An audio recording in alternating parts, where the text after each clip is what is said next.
Bom, agora eu vou entrar num assunto que é forte. Você, para ouvir a palestra de hoje, tem que ver a cor do meu coração verde e amarelo. Minha pátria é Coreia do Sul, minha mátria é Brasil. Glória a Deus. Quando Deus me deu essa palestra, eu chorei muito. Eu não vou ser um passarinho tentando apagar um incêndio grande, botando na minha boca água e sabe, tentando. Não.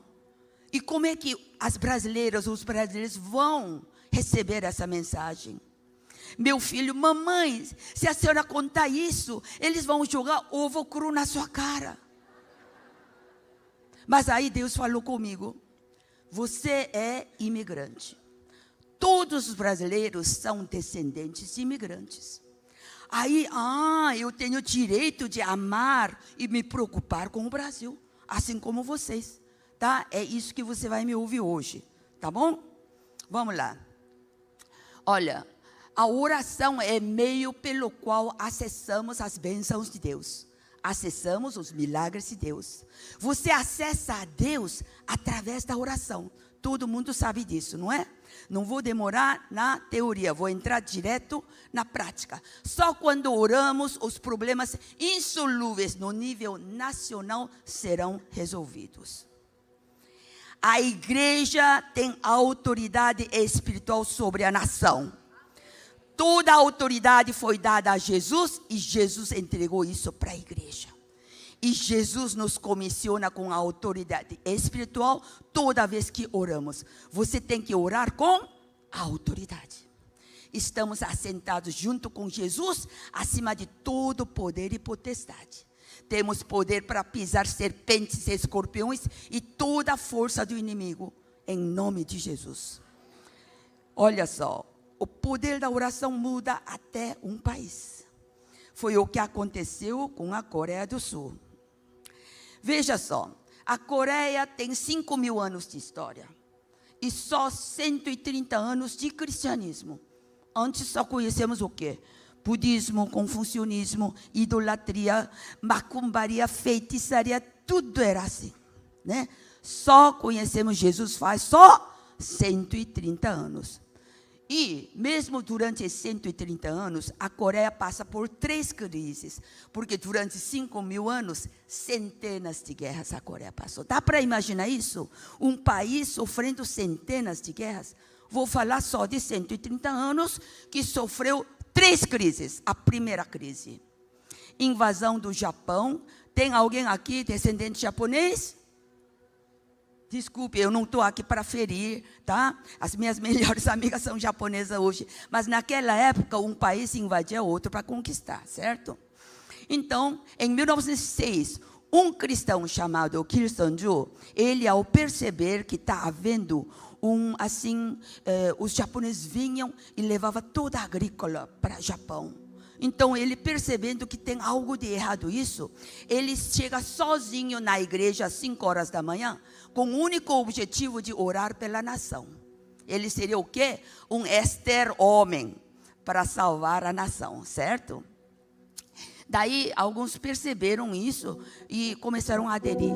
Ele foi semente para difundir o culto mais famoso da Coreia, que é o culto da oração da madrugada, tá? Que é o tema de hoje. Daí, em 1906, que havia somente 44.000 cristãos em Coreia inteira, ainda não era dividida, tá? É Coreia inteira. Realmente, em 1909, acontece a invasão oficial do Japão à Coreia, dominando por 36 anos, proibindo de falar na língua coreana, proibindo de ter nome próprio em coreano. Meus pais nasceram nessa época e por isso eles falam japonês e coreano, tem nome coreano e japonês, e obrigando a todos a adorar o imperador do Japão. Então foi muita perseguição aos pastores cristãos, mataram todos os pastores cristãos por 36 anos. E mesmo assim, 1910, que é um ano após a invasão, 44.000 cristãos aumentaram para 110.000 cristãos. Quanto mais perseguição, o poder do evangelho expande. É o poder do evangelho de Jesus. Bom, daí, com a rendição incondicional do Japão, da bomba atômica de 1945, eles voltam para o Japão. Então, aleluia, glória a Deus, tal, acabou tal, o domínio japonês. Agora, segunda crise. 1950 estoura a Guerra da Coreia. Quem já ouviu falar da Guerra da Coreia? Que termina em 1953, que era um perigo de tornar a Coreia comunista. E olha, fazendo um parênteses aqui, o Brasil também correu o risco de comunismo, não só em 1964, mas também em 1931. Quem sabe disso? Olha só, esta frase foi dita em 1931 por um pastor brasileiro de nome Adrian Roger, pastor sênior da Igreja Batista. Ele disse, olha só, é impossível levar o pobre à prosperidade através de legislações que punem os ricos pela prosperidade. Para cada pessoa que recebe sem trabalhar, outra pessoa deve trabalhar sem receber. O governo não pode dar para alguém aquilo que tira de outro alguém. Quando metade da população entende a ideia de que não precisa trabalhar, pois a outra metade irá sustentá-la. E quando esta outra metade entende que não vale a pena trabalhar para sustentar a primeira metade, então chegamos ao começo de fim de uma nação. É impossível multiplicar a riqueza dividindo-a. Olha que pastor brasileiro muito inteligente, em poucas palavras, explicar o que é comunismo, não é? Teoricamente, comunismo parece belo, não tem rico, pobre, né, tal. Mas todos falharam. Rússia, China falhou, Venezuela falhou. E a cilada do Satanás, sabe como que faz? Vocês conhecem o ditador norte-coreano atual, o Kim, o gordinho? O avô dele foi pioneiro a trazer comunismo para a Coreia. Porque naquela época que era a única Coreia, a região mais avivada era a região norte, que tinha grandes igrejas, pastores, assim, famosos, tá? Aí, hoje, se você acha uma Bíblia na Coreia do Norte, toda a família é enforcada. Mas naquela época, era a região mais avivada. Então, ele, o avô do Kim atual, foi esperto, foi lá procurar os famosos pastores. Olha, eu vou trazer a ideologia nova aqui, chama-se comunismo, que não vai ter rico e pobre, todo mundo vive bem, desde que você me ajuda nas palestras, me acompanha. Agora, eu prometo, assim que nós tornamos comunista, não vou interferir na igreja. Desde que você também não interfira na política. Deixa a política para os políticos, que eu deixo vocês, pastores, a se preocupar somente no aumento da igreja. Essa foi a cilada. Não caia nessa. Nunca deixe política somente para políticos, não. Porque a igreja tem autoridade espiritual sobre a nação. Então, os pastores acreditaram nele. E assim que, então, terminou a guerra, ficou norte, optou pelo comunismo e sul, não, né? Primeira coisa que o Kim fez, o quê? Queimar todas as igrejas, matar, enforcar todos os pastores cristãos. Quando eu contei isso, tinha venezuelanos lá atrás, eles vieram correndo para mim. Gina, foi o que exatamente aconteceu com Venezuela. Igual. É a cilada do Satanás. Então, a Coreia correu o risco, né? E os 3%, naquela época, 3% da população começou assim fervorosamente a ir mais na oração da madrugada e orar pela nação. Sabe quanto de população eram? 20 milhões. E 3% seria o quê? 600 mil cristãos. De maneira nenhuma permitiu o comunismo, né? Terceira crise. Então, termina a Guerra da Coreia em 53. Terceira crise. A fome, miséria, violência pós-guerra. A Coreia torna quarto país mais pobre do mundo, com 80% da nação mutilada. favelados, mutilada. Saiu nos jornais no mundo inteiro. Finalmente, fim da Guerra da Coreia. Mas será possível uma rosa brotar de um latão de lixo?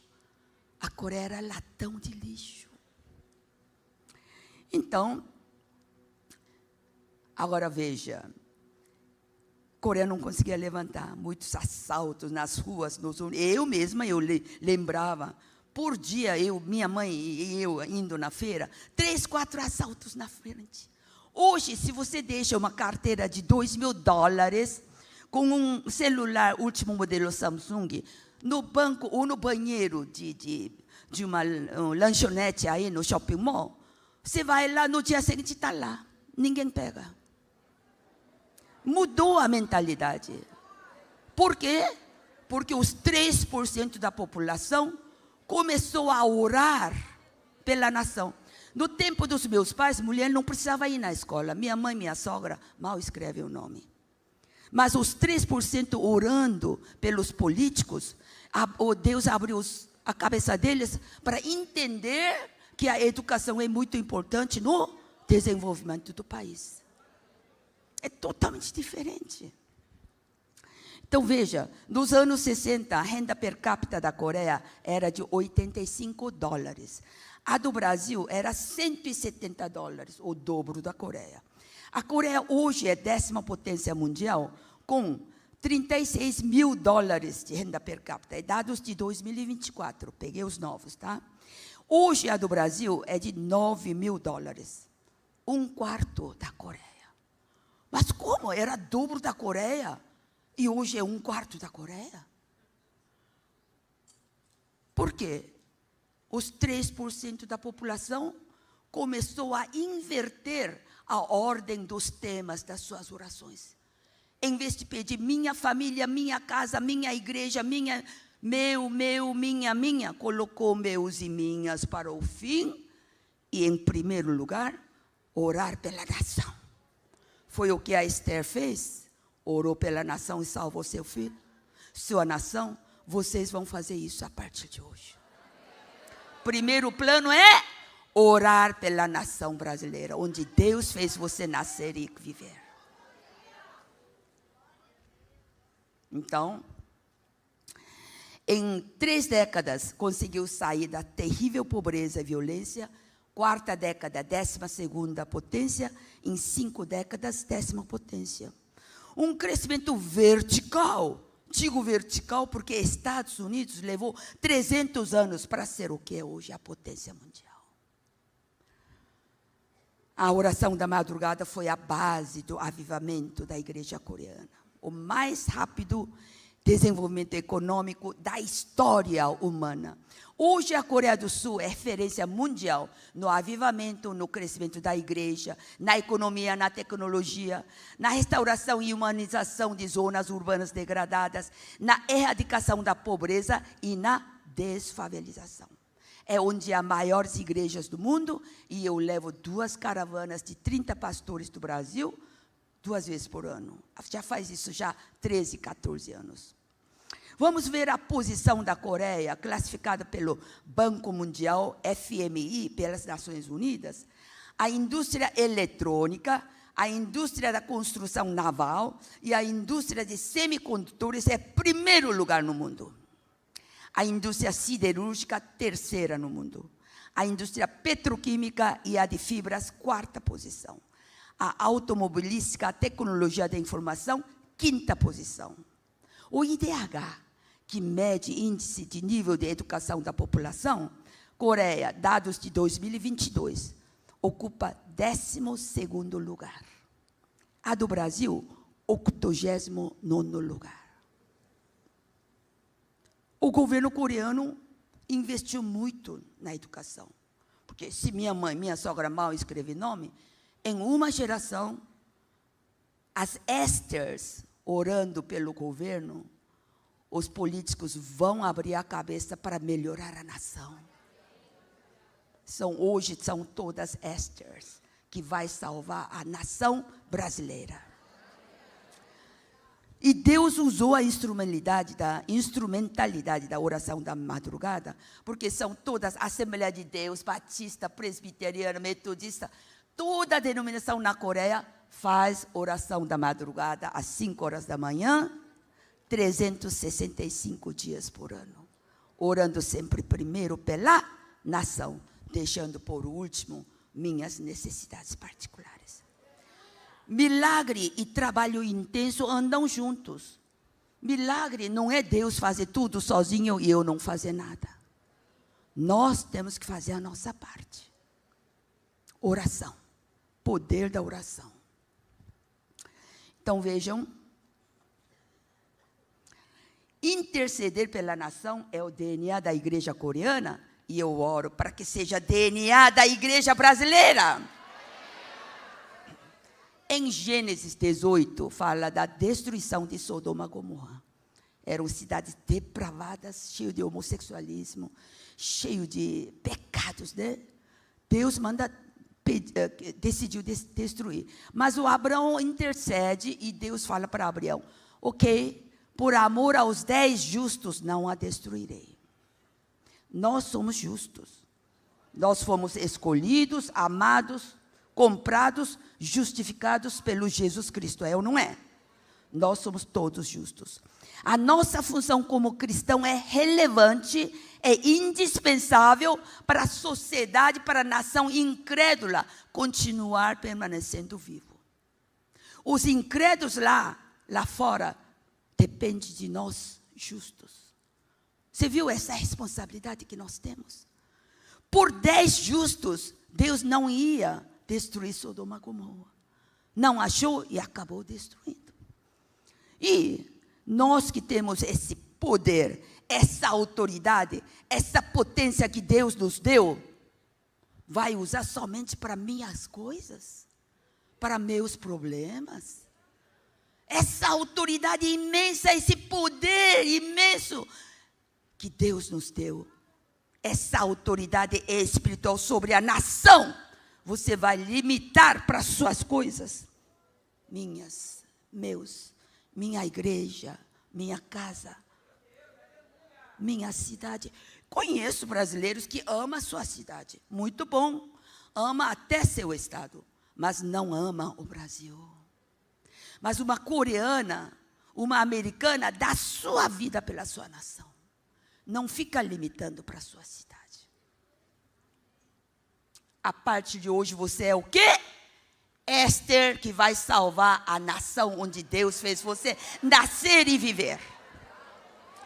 Nós cristãos temos a autoridade espiritual sobre a nação. Cristãos têm obrigação de interferir no bem da nação. A Bíblia nos ordena a orar pelas autoridades. Cristãos são responsáveis pelo destino do país. Onde que diz isso? Na 1 Timóteo 2, verso 2.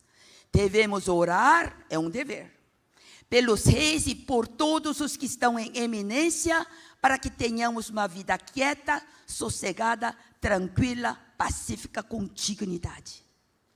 Quem são reis aqui? Presidente. Quem são os em eminência? Senadores, deputados, todos políticos e autoridades. Aqui não está dizendo, ore por eles só se ele for do seu partido. Aqui não está dizendo, ore por eles só se eles forem cristãos. Goste ou não, se eles estão ocupando aquele lugar, nós, como povo, temos que orar por eles. Quando eu dei essa palestra numa igreja de 2.000 membros lá em Recife, a pastora veio assim com lágrimas nos olhos. Gina, desculpe, o presidente atual foi reeleito. E eu parei de orar pelo presidente, pela nação brasileira, e pedi para toda a igreja não orar pelo presidente. Aí eu falei assim, olha, pastora, a senhora pode ser sincera. Pai, eu não gosto desse presidente reeleito, mas mude-o. Mude-o para ser temente a Deus, para ser honesto, com ética e moral, com honestidade, amando e preocupando o povo e a nação brasileira. Eu dei essa sugestão para ela. E quando houve reeleição, em Estados Unidos, onde eu moro, mesmo na Coreia, saiu no jornal que houve fraude, que não houve fraude no Brasil. E eu chorava. Sabe o que Deus me disse? Toda a verdade tem um poder de se auto-revelar. Por mais que eles escondam, por mais prolongado tempo que seja for, toda a verdade se auto-revelará. Então não se preocupe. Não se preocupe. A nossa função é orar por eles para não causar algo de errado para a nossa nação, é ou não é? Então, veja o que é vida quieta, sossegada, tranquila e pacífica, com dignidade. Muitos bons empregos para nossos filhos, nossos cônjuges. Boa escola, boa previdência social. Sem medo de parar no sinal vermelho à noite. Sem precisar levantar os muros das residências com arame farpado elétrico. De manhã vou contar como é que eu vim parar nesse Brasil maravilhoso. Meu pai resolve vir ao Brasil, porque o Brasil é considerado o segundo melhor país para se viver no mundo, perdendo apenas dos Estados Unidos. E quando eu vim, menina, eu vi as casas, eu andava na rua, com cortinas, as janelas abertas com cores, essa casa tem cortina rosinha, essa tem amarela. Hoje eu não vejo isso e eu choro. Amanhã venha de manhã e também à noite, porque amanhã é uma sequência, poder da oração que muda uma vida, Deus me mostra o reino dos céus, a demônia me larga, quando eu não acreditava que existia, e Jesus vem diretamente na minha casa me impor as mãos, amanhã de manhã. À noite vou contar o processo pelo qual Deus responde a você de maneira rápida. Porque orar é uma coisa, obter resposta ainda rápida é outra coisa. Então venham de manhã e à noite também, tá? Porque é uma sequência, tá? Aí você vai se tornar Esther poderosa, guerreira de oração. Bom, então, deu voltas até. Você queria uma vida melhor para você, para seus filhos, é ou não é? Você fica preocupado quando os seus filhos voltam tarde da noite, é ou não é? O atalho é, primeiro, orar pela nação brasileira. Amém? Em Provérbios 18, 21, a língua tem poder sobre vida e morte. O que quer dizer? A nossa língua tem poder para abençoar e para amaldiçoar. Em Tiago 3,6 fala para refrear a língua. Por quê? Os cientistas descobriram que quando a gente fala uma coisa, a gente não enxerga, mas a nossa fala está aí no ar como uma pequena energia, voa, e entra na coisa do qual você falou. Não some. Mas nós cristãos sabemos o que é isso? É uma legalidade que nós temos para o inimigo atuar. Se você fica xingando os políticos que são desonestos, corruptos e tudo mais, o que você falou tá indo lá e entra neles. Tenho certeza que a maioria dos políticos não entraram na política, eu vou roubar meu povo. Não, eles entraram na política com boa intenção de ser úteis, não é? Você não acha? Agora, eles entram na política, meus pais me educaram, eu sempre fui um homem honesto. Eles me educaram muito bem, com honestidade e responsabilidade. Mas não sei porque, assim que me tornei político, só tenho vontade de roubar meu povo. Por que será? Porque nós causamos ele mudar-se. É isso que a gente tem que arrepender. Se você até hoje falou mal do governo brasileiro, dos políticos, nós vamos levantar clamores proféticos no final. Hoje, tá? É hoje. De toda a palavra proferida, vamos prestar contas. Então, nós temos que tomar muito cuidado na nossa língua. Agora, quem é que inventou a oração da madrugada? Eu também gosto de uma cama quente na madrugada. Vamos ver na Bíblia? Olha só, Mateus 14, 25. Alta madrugada, Jesus dirigiu-se a eles andando sobre o mar. Jó 8, versos 5, 6, 7. Se tu de madrugada buscares a Deus e ao Todo-Poderoso pedires, se fores puro e reto, certamente logo despertará por ti e restaurará a moradia da tua justiça. O teu princípio, na verdade, terá sido pequeno, porém o teu último estado crescerá em extremo. Olha só, o benefício avassalador de quem ora na madrugada. O teu princípio é pequeno, mas o seu último crescerá em extremo.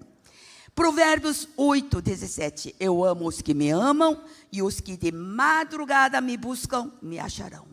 Salmo 88, 13. Eu, porém, Senhor, tenho clamado a ti, e de madrugada te esperará a minha oração. Êxodo 24, 4. Moisés escreveu todas as palavras do Senhor, e tendo se levantado pela manhã de madrugada, edificou um altar ao pé do monte. E vejam, o povo de Deus iniciou a conquista de Jericó na madrugada. Josué 6,15. Mas ao sétimo dia, levantando-se de madrugada, deram volta à cidade 7 vezes. Salmo 63, 1. Ó Deus, tu és o meu Deus, de madrugada te buscarei, a minha alma tem sede de ti. A travessia do Mar Vermelho aconteceu na madrugada. O vento soprou a noite inteira, as águas dividiram, os israelitas atravessaram na madrugada, e os egípcios foram atrás deles no fim da madrugada. Olha só, eventos importantes, tudo aconteceu na madrugada. Gênesis 19, 27. Tendo se levantado Abraão de madrugada, foi para o lugar onde estivera na presença do Senhor. Abraão sempre encontrava com o Senhor na madrugada. Marcos 1, 35. Jesus, tendo se levantado alta madrugada, saiu, foi para um lugar deserto e ali orava. Quem é inventor da oração da madrugada? Jesus. Jesus. E Jesus ressuscitou na madrugada. Marcos 16, 9. Quando Jesus ressuscitou, na madrugada do primeiro dia da semana, etc. Sabemos que o maná caía na madrugada. Quem acordava tarde, passava fome. Eu até considero oração da madrugada o maná espiritual que vai te sustentar pelo resto do dia. Em Atos 5, 21, logo ao romper do dia, que é de madrugada, de manhã cedo, entraram no templo e ensinavam. Os apóstolos e santos da igreja primitiva reuniam no templo para estudar a palavra na manhã, bem de madrugada. Então, eu incentivo outras igrejas que eu vou para fazer isso. Há 13 anos atrás que eu já levo, a primeira caravana que levei, esse pastor tinha uma igreja de 120 membros. Ele aprendeu, fez essa experiência de 8 dias na Coreia, voltou para a sua igreja em Fortaleza e começou a fazer oração da madrugada todos os dias, como na Coreia. Em um ano, aumentou para 1.000 membros. Agora ele tem 3.000 membros. Aí eu coloquei ele como embaixador da oração da madrugada coreana e ele está divulgando pelo todo o Nordeste. O culto da madrugada será o suporte, o alicerce do reavivamento da sua própria fé, dessa igreja e do Brasil. É ter prazer em orar, é ter uma inspiração espiritual e um nível maior de unção, é entregar a primícia do dia ao Senhor, é desfrutar da comunhão doce pessoal vivida com Deus, é formar um exército mesmo de intercessores. Olha, o profeta Habacuque clama a Deus. Até quando o Senhor vai ficar só vendo, não vai nos acudir, nos salvar dessa injustiça, dessa corrupção, dessa violência, dessas mentiras? Até quando? E Deus responde a Habacuque: sim, vou acudir, vou salvar, vou tirar vocês disso, até que aprenda a lição que eu estou te ensinando. Não é medonho isso? Os coreanos viram isso aí. Toda a crise de uma nação, primeiro, é uma crise de relacionamento espiritual do povo de Deus com Deus. Vou repetir. Toda crise de uma nação, antes de mais nada, é uma crise de relacionamento espiritual do povo de Deus com Deus. Não mais justifica somente a negligência do governo. Segundo Crônicas 7,14, se o meu povo, que se chama pelo meu nome, se humilhar e orar, e buscar a minha face, e se converter dos seus maus caminhos, então, é condicional, então eu ouvirei dos céus, perdoarei os seus pecados e sararei a sua terra. Aqui está falando se o meu povo, que se chama pelo meu nome. Quem são? O povo de Deus. Não está falando os incrédulos têm que se arrepender para eu sarar a sua terra. Não, ele está falando para o povo de Deus. É nossa responsabilidade. Então, estes 3% da cristão reconheceram também as consequências devastadoras dos pecados dos seus antepassados. Você veja, Êxodo 25 fala que Deus castiga os filhos pelos pecados de seus pais até a 3ª e 4ª geração. E trata com bondade até 1000 gerações. O amor de Deus é imenso, que Ele abençoa até 1000 gerações. Mas Ele tem que castigar até 3ª e 4ª geração. Por quê? Você que é mãe, se seus filhos fazem algo errado, você dá umas palmadinhas, é ou não é? E Deus é justo, Ele é Deus santo, não tolera pecado. Mas Ele castiga somente até 3ª e 4ª geração. Assim como se eu sou de 4ª geração, seria o quê? Pecados dos meus pais, vovós e bisavós. Basta eu arrepender desses até meus bisavós. Então os coreanos entenderam. Sabe por que 5.000 anos de história, a Coreia, centenas de guerras? Era muita idolatria. Os homens podiam ter uma segunda esposa, 3ª, 4ª esposa. Era normal um marido ter várias mulheres. E muito fumo, muito álcool, macumbaria, qualquer coisa eles chamavam macumbeiros. E você sabia que macumbeiros, esses feiticeiros, quando é chamado, primeira coisa que ele faz, tá, você vai entregar toda a sua vida para mim, assim como seus filhos e sua descendência. E quem chamou, fala que sim, claro, chamou o macumbeiro, né, para fazer um trabalho. Então, quem garante que meu avô, meu bisavô, não foi procurar um feiticeiro e me consagrou para espírito maligno?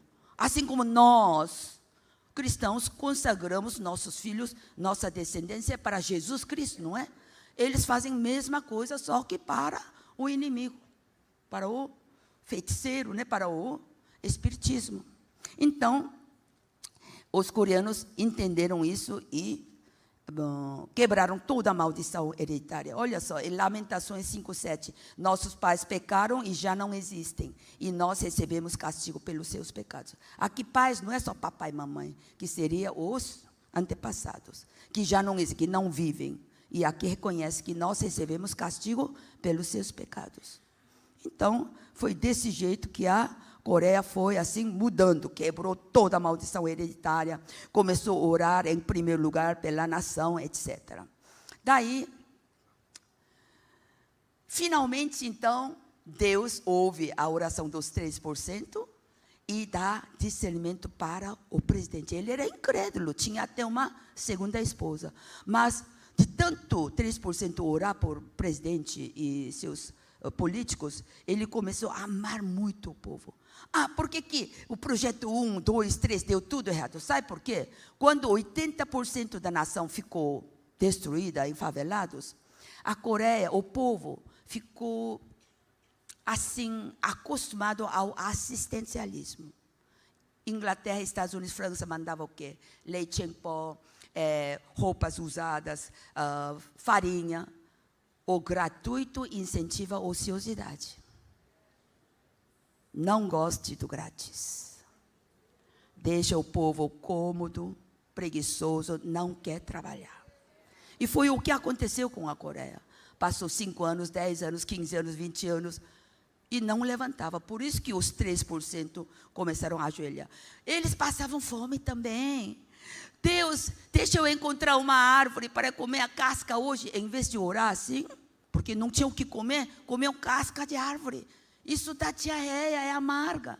Mas, em vez disso, deixou isso por último e começou a orar pelo presidente, políticos e autoridades. E por isso que Deus coloca uma ideia genial na cabeça do presidente. Eu vou visitar em pessoa as favelas. Fez uma comitiva, foi em favela, muito pobre, e ele lá, puxa vida, o povo está passando fome. E chegou numa favela que é diferente. O povo estava mais radiante, não passava fome, estavam trabalhando.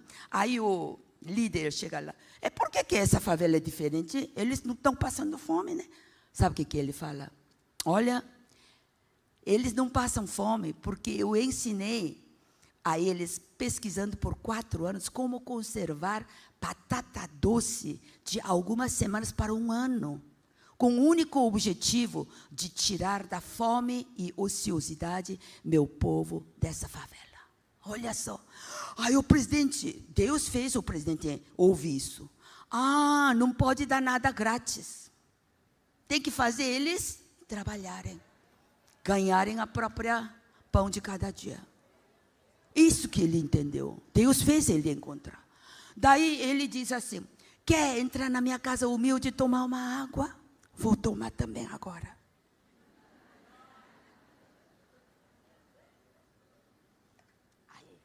Aí ele entrou, viu num quarto escrito assim: fique despreocupada, ó minha pátria, estou orando por ti. O que é isso? Aí, é que eu sou cristão, eu venho todos os dias aqui na madrugada para orar pela minha nação. Olha só, Deus fez acontecer esse encontro, porque os 3% da população começou a orar pelo presidente. Daí ele volta e faz o projeto mais famoso que mudou a Coreia, que vou mostrar no final. E por que eu assumi esse papel de falar isso para vocês? Minha igreja estava procurando uma comunidade carente em México, porque eu moro em Califórnia, tá? Então, a gente pode ir de carro para México, porque faz o limite. Se para levantar a igreja, o orfanato, eu falei: não, pastor, eu falo português, vamos procurar uma comunidade carente no Brasil? Tá bom, concordaram, aleluia. E nós levantamos orfanato, algumas igrejas, né, no interior de São Paulo. E nós viemos fazer inauguração. Aí veio até prefeito, né, da cidade, recebeu Jesus muito bem. Acabou a inauguração e eu muito feliz, indo para motel. Lá nem tinha hotel. Eu indo para motel, umas 6, 7 meninas aqui, ó. 6, 7 meninas aqui, bem encostadas em mim, olhando para mim, eram assim, tipo, 9, 10, 11, 12 anos de idade. A maior, de repente, fala assim: me sequestra. Aí eu pensei, eu ouvi errado. Não é para rir, gente, é para chorar. E ela: como? Me sequestra para eu viver com a senhora na sua casa na América? Aí porque é muito forte essa palavra, me sequestra, saído da boca de uma menina, é ou não é? E eu, sem saber o que fazer com essa pergunta, obrigada, tchau, e entrei no motel. E gerente, está vendo aquelas meninas? Me falaram isso. Sabe o que gerente falou? É que elas sabem que aos 12 anos de idade, os pais vão vendê-las para adultos. Nessa noite eu chorei, perdi sono, perdi apetite, e eu orava: Deus, eu não queria ouvir falar disso. Porque o gerente me explicou sobre sequestro falso, sequestro verdadeiro, arrastão, Robin Hood, palavras que eu nunca ouvi antes. Pai, isso não combina com o Brasil. O Brasil é o segundo melhor país para se viver no mundo. Como é que pode ter esse tipo de transformação? Eu chorava, não comia, não dormia, de preocupação. Daí eu falei com um vereador dessa cidade, desse projeto que eu vou mostrar no final para vocês irem para aprender. Aí o vereador falou: peraí, nós estamos tentando fazer isso, alguma coisa parecida com uma favela e está dando certo. E me levou lá. Olha como o brasileiro é honesto e inteligente, olha só. Saiu o líder, né? Era um senhor de 60 anos, cabelo branco, barba. e camisa tudo esburacada, cinto velho, calça suja, tênis sujo. E ele falou: obrigado por nos visitar. Eu fui mendigo, literalmente mendigo, por 30 e tantos anos. Mas agora sou líder dessa favela. Cada família me paga R$1 por dia. E eu sobrevivo, eu larguei o mendigo. A senhora vai ficar por a reunião de 18 horas? Que reunião? Nós reunimos todos os dias, às 18 horas, 7 anos de idade até os idosos, com o único objetivo de parar de roubar e assaltar. Ontem veio um rapaz devolvendo uma panela roubada da vizinha, chorando, pedindo perdão. Todo mundo bateu palmas. Nós estamos reunindo para parar de roubar. Eu roubei isso, me perdoe. Todo mundo bateu palmas. Os jovens, anteontem, falaram: nós vamos parar de namorar até 17 anos para não ter mãe solteira. E um cristão, e eu falei, ele me levou para um terral aqui. Olha só, o prefeito, ao saber que nós vamos parar de assaltar e roubar, deu esse pedaço de terra. Olha só, esse milho, batata, feijão, não sei, ele falou assim, né? Tomate, meus parabéns. Aí tinha um prédio aqui, eu falei: que prédio é esse? Um cristão, ao saber que nós não vamos mais roubar, ele mudou uma das suas fábricas aqui para dar de trabalho para jovens. E o prefeito ficou muito contente com o progresso.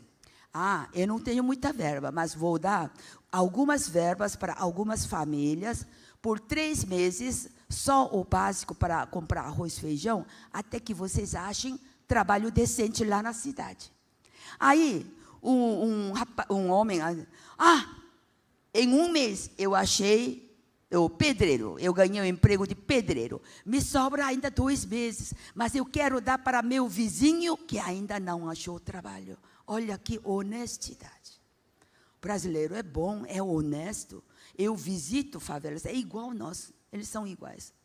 O problema é a geração nova. Eles não têm nem medo. Mata um homem como mosca, que eles já nasceram com o DNA da maldade. Eu fui pregar essa palestra há poucos meses em Joinville, uma igreja grande também, lá tinha uns 3.000 membros. Aí, quando acabei de falar, um jovem alto, bonito, veio falar: olha, me chamam de missionário, porque eu vou à favela aqui atrás para falar de Jesus para crianças. Já é 7º ano que ele faz isso. Durante os primeiros 5 anos, ninguém dava bola. Todo mundo virava rosto. Até pediam: não vem mais. Por que você está vindo aqui todo sábado? Ele tentou evangelizar meninas de 8 anos. De 8 anos, o menino já é aviãozinho. Sabe o que é aviãozinho? Menina de 11 anos já está grávida. Então, de 8 anos para diante, nem dá para falar sobre Jesus. Aí, ele alcançou os meninos de 4, 5, 6, 7 anos. Ele começou a reunir nos sábados e falar de Jesus, tocar um pouquinho o violão assim bem baixinho e ensinando louvor. Aí eles voltavam para casa radiantes, diferentes. E o chefe do tráfico de drogas, né, que a gente fala, o chefe era um homem de idade já. E ele falou: não vem mais, e reclamou, né? Mães, não mandem seus filhos para esse missionário jovem. Aí mães foram reclamar: não, queremos continuar a mandar, porque meus filhos voltam diferentes, eles estão mais felizes, radiantes, com esperança, alegria. Aí, eu vou ceder então a garagem da minha casa. E ele cedeu a garagem, e ele vinha todo sábado, oficialmente. Daí esse homem foi preso, a polícia levou. Aí o centro de tráfico de drogas mandou um jovem. Ele vindo, ocupando esse lugar do líder, ao saber que vem esse rapaz da igreja grande, eu vou degolar a cabeça dele, vou mostrar o que acontece se a igreja interfere nos meus negócios.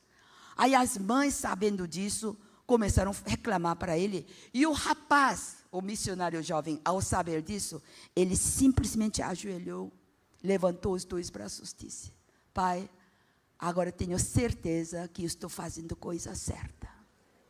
Se o inimigo quer me matar, degolar minha cabeça, porque estou falando de Jesus para crianças, então eu tenho galardão no reino dos céus. Não tenho medo da morte, eu continuarei indo. Ele continua indo. E as mães, ao mesmo tempo, foram na casa desse jovem líder. Se você matar esse rapaz, nós vamos te expulsar dessa nossa comunidade. Nós vamos trazer um outro líder, falando lá no centro de tráfico. Aí ele cedeu. Agora, o prefeito, ao saber disso, ele comprou um depósito abandonado, e agora essa igreja oficialmente vai todos os sábados tocando violão, e vem tantas crianças. Então veja o que a igreja faz. Eu sempre aconselho, 20 igrejas pequenas adotariam uma favela.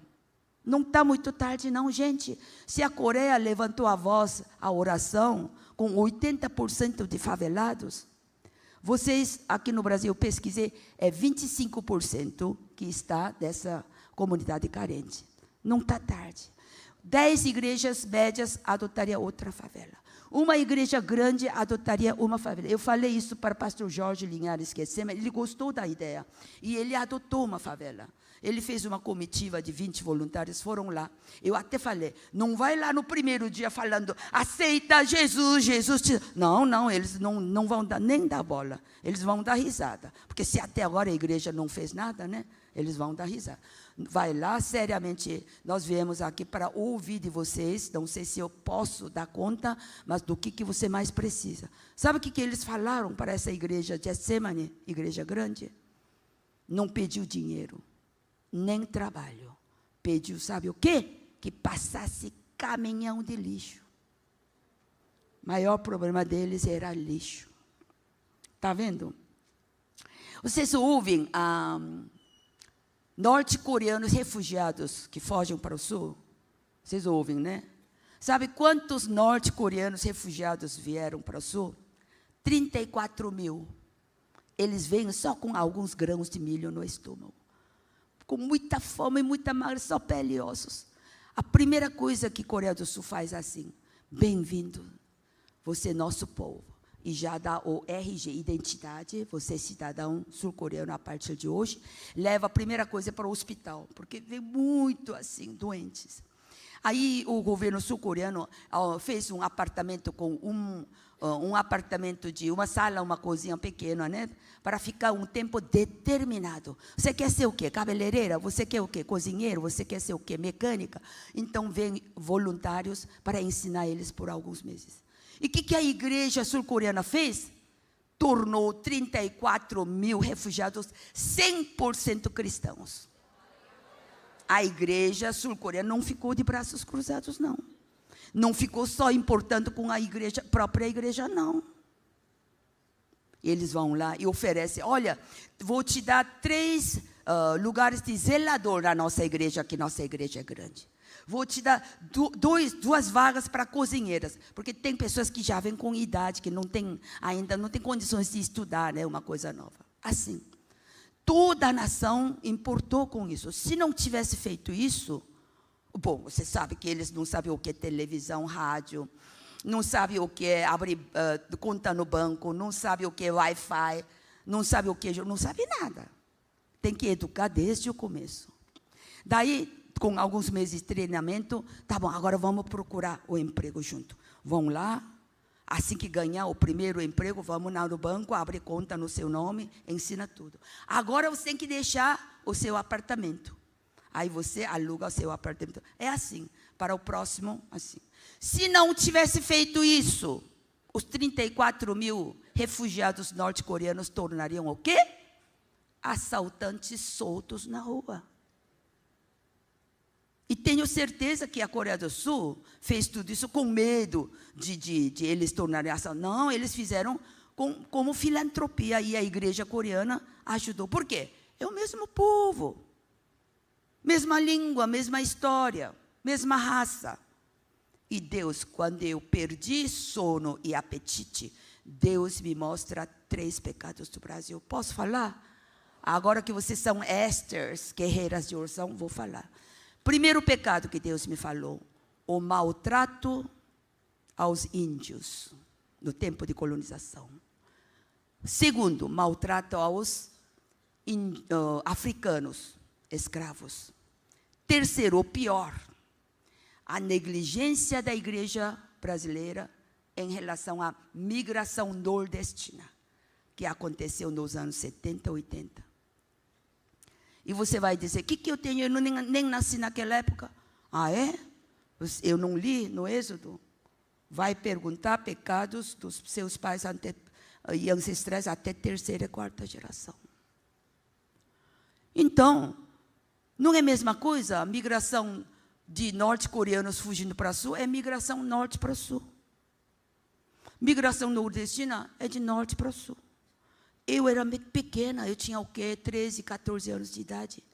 Eu via no jornal, nova favela no subúrbio de São Paulo e Rio de Janeiro. Favela? O que será essa favela?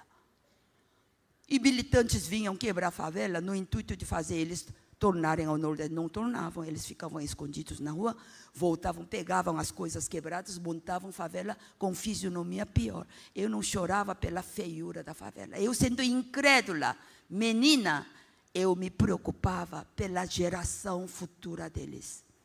Eu, sendo menina, eu sabia que eles iam tornar o quê? Ladrões assaltantes. E tenho certeza que a migração nordestina, eles não vieram, eu vou em São Paulo, no Rio de Janeiro, montar minha favela feia, para que meus filhos se tornem assaltantes e ladrões. Não, não vieram com essa intenção. Eles vieram à procura de trabalho, melhor vida. E eu não entendia porque adultos brasileiros não os ajudavam. Então, Deus me deu essa autoridade para falar disso sinceramente para vocês. Mas, como disse, não é tarde demais. Vocês só têm 25%. Coreia só levantou após 80% de favelados, que vocês vão ver que é uma favela comparado com favela coreana, favela brasileira é favela de 5 estrelas. 5 estrelas. Deus disse, a recuperação do Brasil virá pela igreja com arrependimento no nível nacional, sem competitividade. Deus falou, sem competitividade das igrejas brasileiras. Então foi isso. Você vê, a conscientização da realidade é a condição indispensável para assumir um novo compromisso para mudanças e restituições da paz. Amém? E Deus disse, se no início da formação de favelas nas cidades grandes, Rio e São Paulo e outras cidades, do migrantes nordestinos fugindo da seca, se tivesse urbanizado e humanizado, oferecendo oportunidade de trabalho, se tivesse feito isso, a realidade brasileira hoje seria totalmente diferente. Vocês concordam? Bom, antes de a gente levantar clamores proféticos, vamos ver rapidinho esse vídeo. Está pronto? PowerPoint? Pode soltar. Ok. O nome desse projeto chama-se Semaol, que quer dizer Novo Bairro, Nova Vila, Nova Comunidade. Foi feito em 1970, quando o presidente encontrou com aquele homem, né, de batata doce, que prolongou para 1 ano. Pronto, próximo. Guerra da Coreia, de 50 a 53. Tudo destruído. Próximo. 80% da nação destruída. Próximo. Povo abandonando suas casas. Próximo. Guerra da Coreia. Próximo. Guerra. Próximo. Guerra. Próximo. Gabinete do presidente destruído. Esse era do presidente. Próximo. Até 70%, 80% da comunidade rural tinham estas casas de barro e palhas secas. Próximo. Vivendo sem água e sem eletricidade. Próximo.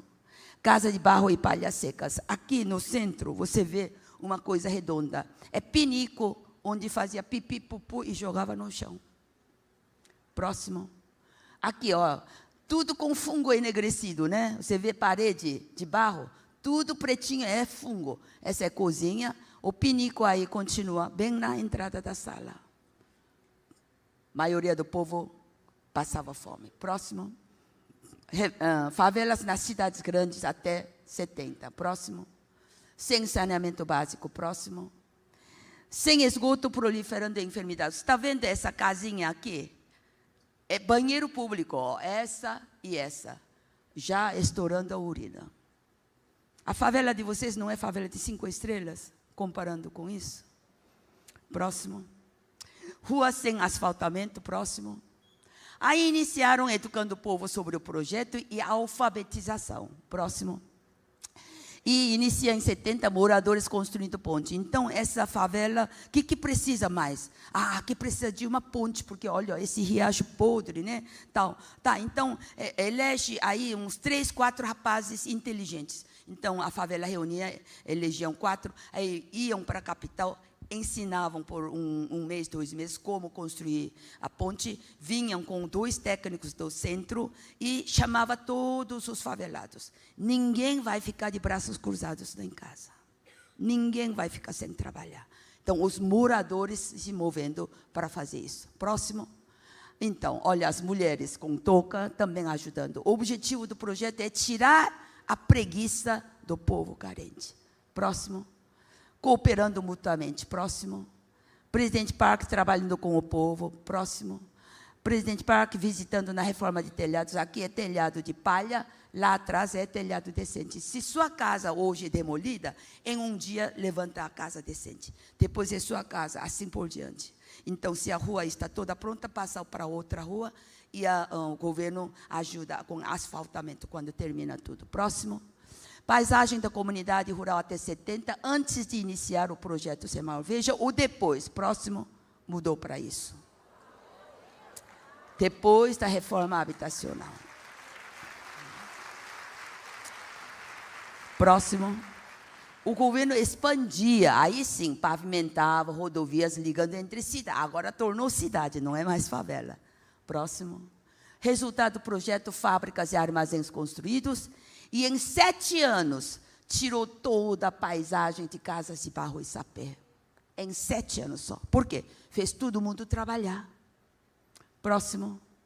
Instruindo o povo na agricultura. Então, aqui que dá o que melhor? Aqui o tomate dá. Então vinham técnicos, vamos aumentar essa produção de tomate. Próximo. Instruindo o uso da terra em diversidade. Próximo. 3 valores do projeto: diligência, autossuficiência, cooperação mútua. Próximo.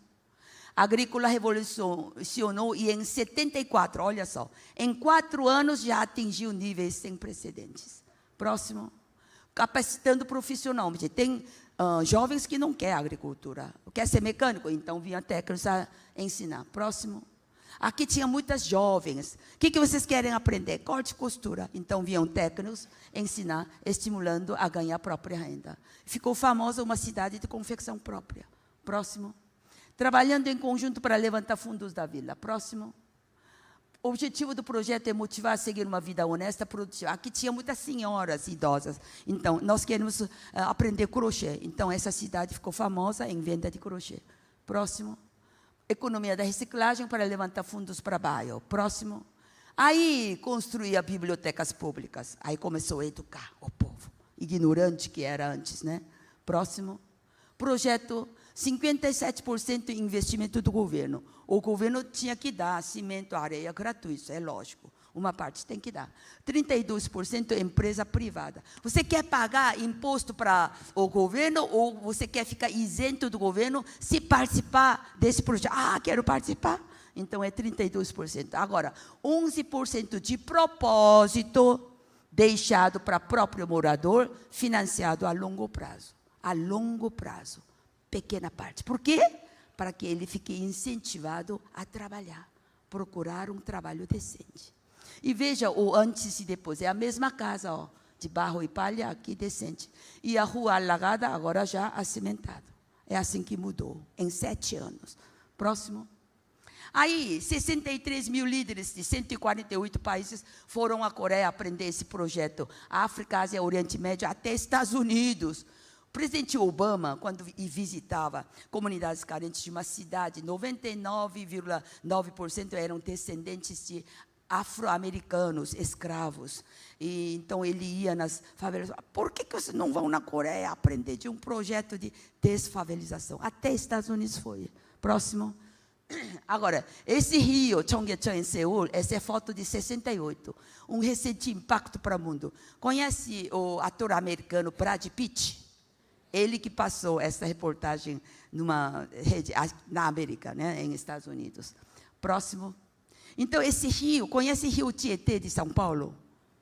Esse rio é pior, fedorento, tudo, sabe, todo pipi-pupu da cidade desse aqui, né? A pobreza e a ociosidade geram revolta que produz a violência. Essa é a fórmula.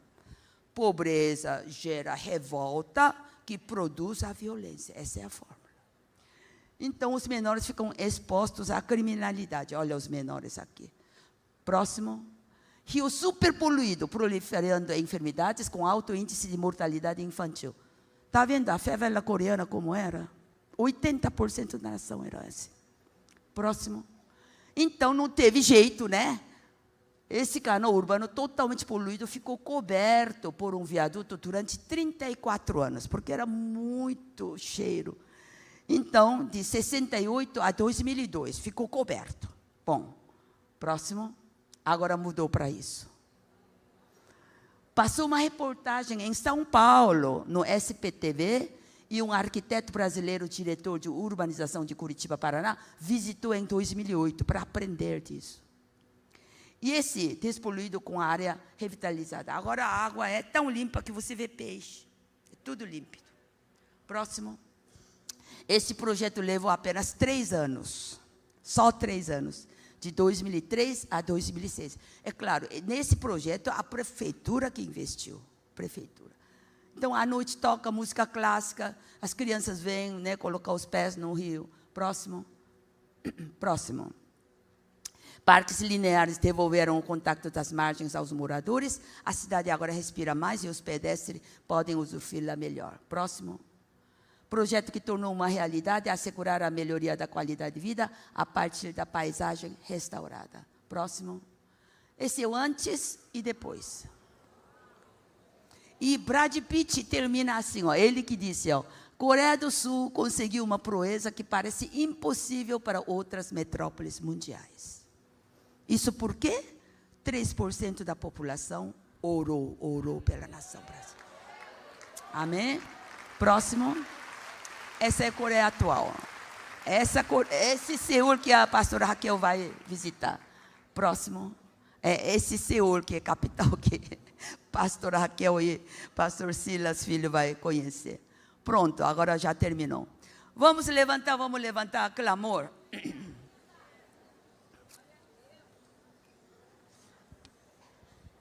Todos de pé. Agora vamos levantar clamor profético.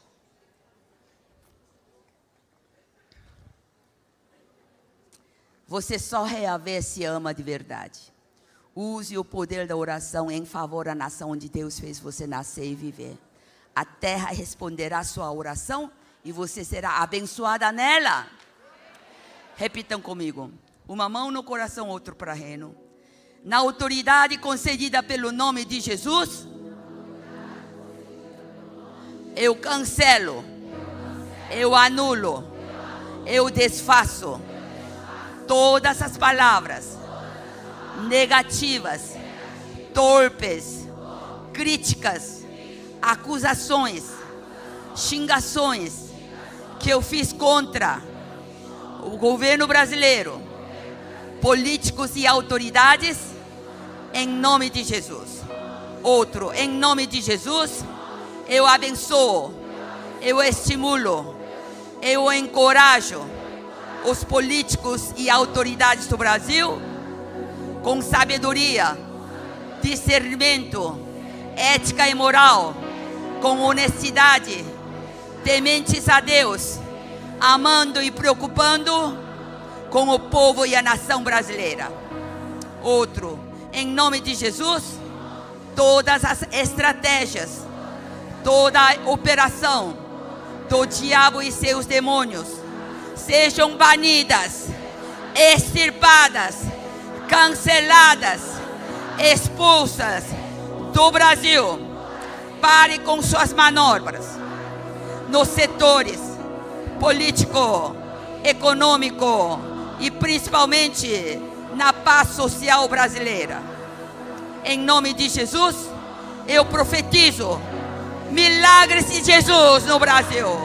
Milagres de Jesus no Brasil. Milagres de Jesus no Brasil. E ministro renovo e transformações nos setores político, econômico e na paz social brasileira. Último, Brasil, fique despreocupado.